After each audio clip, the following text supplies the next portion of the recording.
always think that travel broadens the mind, and it's really exciting to see students who have, for the most part of their life, not travelled or travelled with their parents, actually getting out there and doing it themselves. And it's really quite amazing. And I think that it adds a totally different layer to the experience that students have when they get to go and see it in an international context. And also you have students who range in their experience. We teach so much in the classroom, but by taking them outside of the classroom, there's so much more learning taking place. Traditionally, law schools, meaning teach law of particular country, the home jurisdiction. That makes sense, of course. However, with the globalization, the challenge faced lawyers is they need an understanding of the transnational legal environment. Based on the success of this program, our school intend to expand our program into other countries, such as Japanese law or laws in India. We have done research that in Australia in 1988, our legal service exporting only 74 million, and come to 2009, they come to more than $700 million, and 32% of that are legal service exporting to Asia. For that reason, we want to identify our major partner internationally, such as Japan, China, India, and we want our students have the opportunity to understand the legal systems in those countries. We have a national agenda to teach Asia and Australia, and that all students should have as much as possible, an authentic experience to be able to articulate that back into Australian classrooms. So it's really important that we at least try and provide as many opportunities as possible for that to occur, and the overseas professional experiences are one way in which the School of Education manages that. We find that they come back with new skills, new knowledge, and a lot of confidence, and they're driven to pick up new skills, new projects, and some of the students actually express that they, all of a sudden, after this travel, they know what they want to do with their life and where they want to take their study.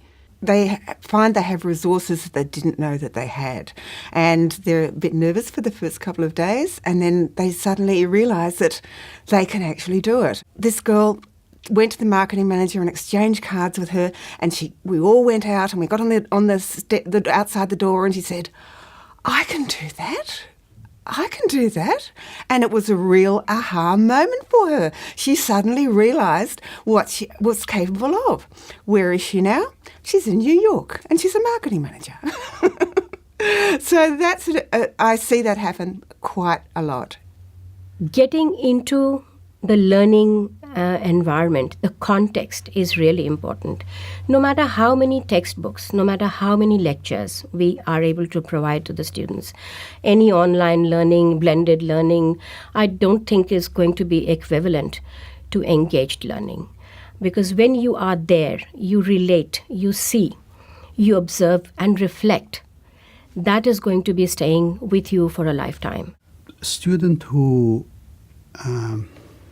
engage in this project, they know the benefit of being associated with the project, especially when they see the alumni people and when they're up shoulders with them. I was talking recently with one of our members who went with us to USA, and he was telling me that he has 2 job interviews in USA. Coming from Fiji, I have had lots of experience living through cyclones and flooding, because Fiji is prone to these.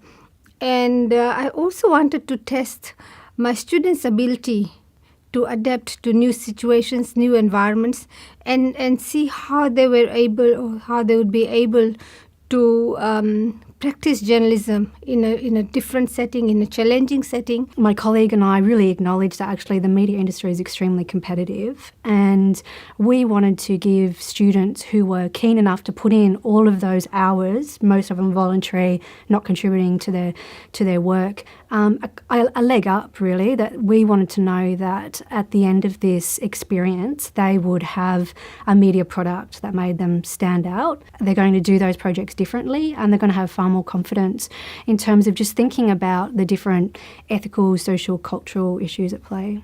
Students actually go out there and they actually see what poverty is, see what is really happening out there, actually run clinics with healthcare providers and third-party providers and NGOs. We work with the NGOs. We empower our students on these transformative international learning experiences in 3 key ways. Number 1, it gives them a global stage upon which they shine. Number 2, I think it's really, really useful for them to gauge a cultural awareness and develop intercultural competencies. And 3, I think they come back with incredible leadership traits that can really be used for a transformative world. That's why we travel. I've just been amazed and I'm constantly fascinated to see that process in action, where students have abstract concepts and they have a sense of a country, such as Japan, where they'll do a unit on Japanese history or politics. So they have some sort of abstract ideas, and then they're there and they realise, this is real. This is not just something that I'm learning in a textbook. People actually do behave this way. Social relationships do function this way. We're actually in Tokyo. We've studied about the occupation and the Tokyo bombings and the destruction of the city, and now we're sitting in a lecture where a Japanese professor is talking about their accounts of growing up in post-war Tokyo. So getting first-hand experiences, appreciation, cultural of historical and social issues, cultural sensitivities, awareness. I think it has profound impact on students if we're thinking about it in terms of a holistic approach. They literally come back a different person.